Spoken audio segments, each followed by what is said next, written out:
ખબર છે, મોટાભાગના ક્રાંતિકારી વિચારો ક્યાંથી આવે છે? આપણી આસપાસની એકદમ સામાન્ય દેખાતી વસ્તુઓમાંથી, જેમ કે આપણો કચરો. હા, આજે આપણે એક એવી જ જબરદસ્ત ટેકનોલોજીની વાત કરવાના છીએ જે કચરાને સીધો ખજાનો બનાવી રહી છે. એક મિનિટ માટે વિચારો, શું એવું બની શકે કે કોઈ શહેર પોતાના જ કચરા પર ચાલી શકે?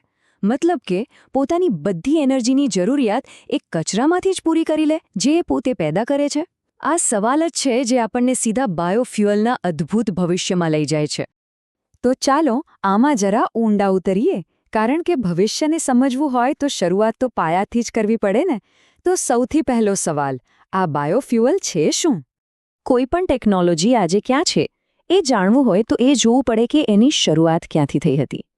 તો અત્યારે જે દેખાય છે એ બાયોફ્યુઅલની એકદમ ક્લાસિક ચોપડીમાં જોવા મળે એવી વ્યાખ્યા છે. ચાલો પહેલાં આને સમજીએ એટલે ખબર પડે કે આપણે કેટલા આગળ નીકળી ગયા છે. તો એકદમ સાદા શબ્દોમાં કહીએ તો બાયોફ્યુઅલ એટલે એવી એનર્જી જે જીવંત વસ્તુઓમાંથી બને, જેમ કે વનસ્પતિ, પાક અને હા, કચરો. આ ફ્યુઅલને પેટ્રોલ કે ડીઝલમાં મિક્સ કરીને ગાડીઓ ચલાવી શકાય છે. અને સૌથી સારી વાત, આ એક ક્લીન ઓપ્શન છે. તો સવાલ એ છે કે આ બની છે શેમાંથી? તો સામાન્ય રીતે ખેતીની પેદાશો, જંગલનો કચરો, અખાદ્ય તેલ અને શહેરોમાંથી નીકળતો કચરો. પણ સાંભળો, આ લિસ્ટમાં જે કચરો શબ્દ છે ને એ બહુ જ જલ્દી અત્યંત મૂલ્યવાન બનવાનો છે. અને અહીંથી જ શરૂ થાય છે પહેલું મોટું ટેકનોલોજીકલ અપગ્રેડ.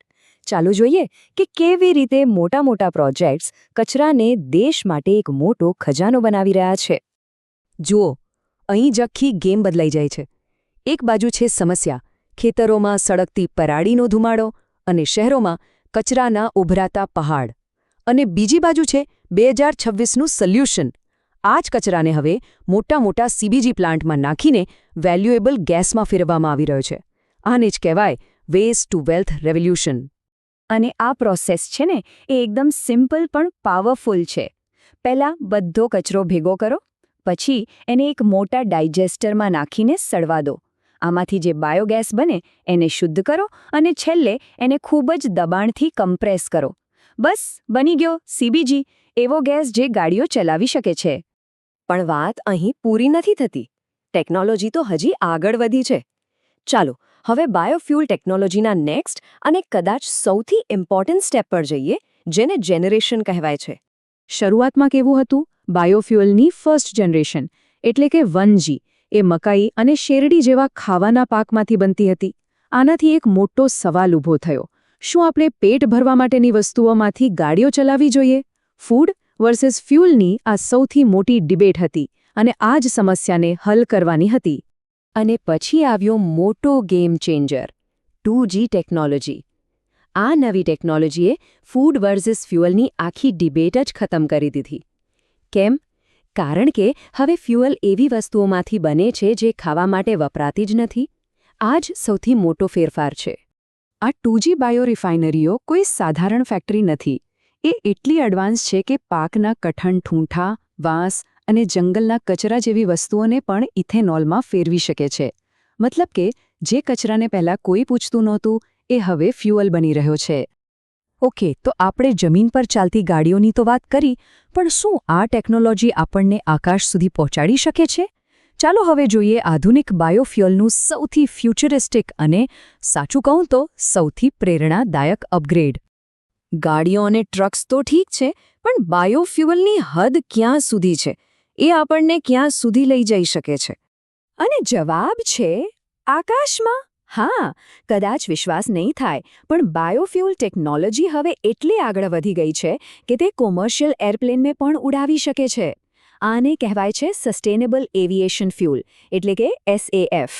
અને હવે વિચારો કે આપણે ક્યાં પહોંચી ગયા છીએ. 2026માં પ્લેન શેના પર ઉડી રહ્યા છે?